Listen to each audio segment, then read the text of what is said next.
اعوذ باللہ من الشیطان الرجیم بسم اللہ الرحمن الرحیم الحمد للہ الذی ہدانا لہذا وما كنا لنہتدی لولا ان ہدانا اللہ لقد جاءت رسل ربنا بالحق والصلاة والسلام على والتحية والإكرام على سيد الأصل ما في الوجود سر الله في كل موجود مقتدى دائرة الوجود صاحب لواء الحمد والمقام المحمود مولانا ومولى الثقلين جد الحسن والحسين أبي القاسم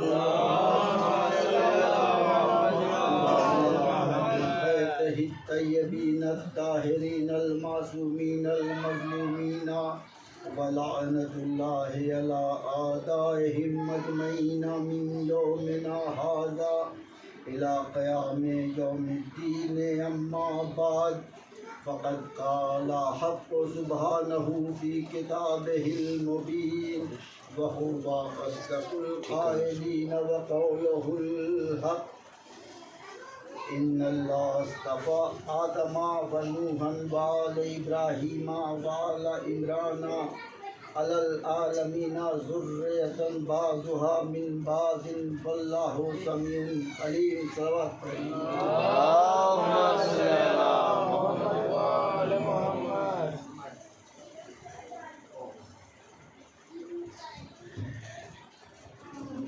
سورہ آل عمران کی 33ویں اور 34ویں آیت میں نے آپ کے سامنے تلاوت کی ہے اور اپنے اس عشرہ مجلس کے عنوان سے سرنامہ کلام کی حیثیت سے تلاوت کرنے کا شرف حاصل کر رہا ہوں. اس آیت میں خدا نے اپنے انتخاب کا اعلان کیا ہے کہ ہم نے کس کو چنا.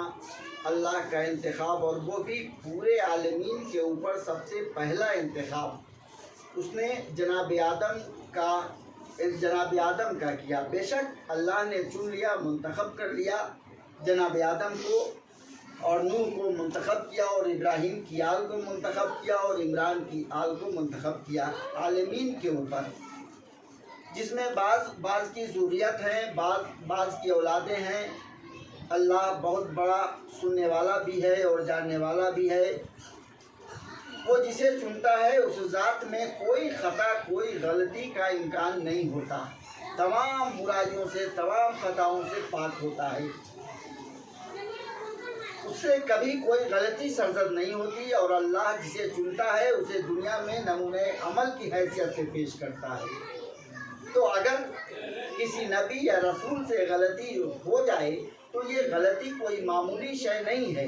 ہم آپ سے اگر غلطی سرزد ہو جائے تو ہم کہہ دیں گے سوری، معاف کر دیں، لیکن نبوت کی شان کے خلاف ہے کوئی غلطی ہونا. یہاں تک کہ نبوت سے بھول چوک بھی نہیں ہوتی ہے بے شک. لیکن اگر کوئی نبوت میں غلطی یا بھول چوک دکھائے تو یہ تو اس انسان کی بھول چوک ہو سکتی ہے، مگر اس نبی کی بھول چوک نہیں ہو سکتی ہے.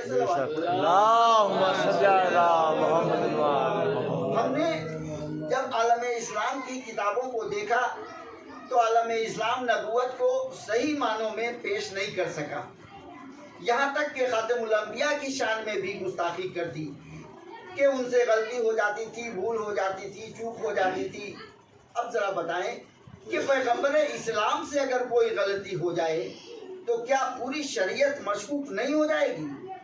اگر پیغمبر اسلام سے معاذ اللہ کوئی سہو یا نسیان ہو جائے تو کیا یہ ذمہ داری ہے کہ اور باتوں میں بھول چوک نہ ہوئی ہو تو لہٰذا نبوت کی شان کے خلاف ہے بھول چوک؟ یہ آئیڈیل ہیں، یہ نمونہ عمل ہیں. نبی کو اللہ ہدایت کے لیے منتخب کرتا ہے. اگر ہادی سے ہی غلطی ہو جائے تو پھر وہ ہدایت کیسے کرے گا؟ لہذا یہ معصوم ہوتے ہیں، اللہ انہیں ہر غلطی، ہر خطا سے پاک رکھتا ہے. ظاہر ہے یہ ایک الگ موضوع ہے، مگر مجھے یہ عرض کرنا تھا کہ جناب ابراہیم کا ذکر قرآن مبین میں ہے، جہاں جناب ابراہیم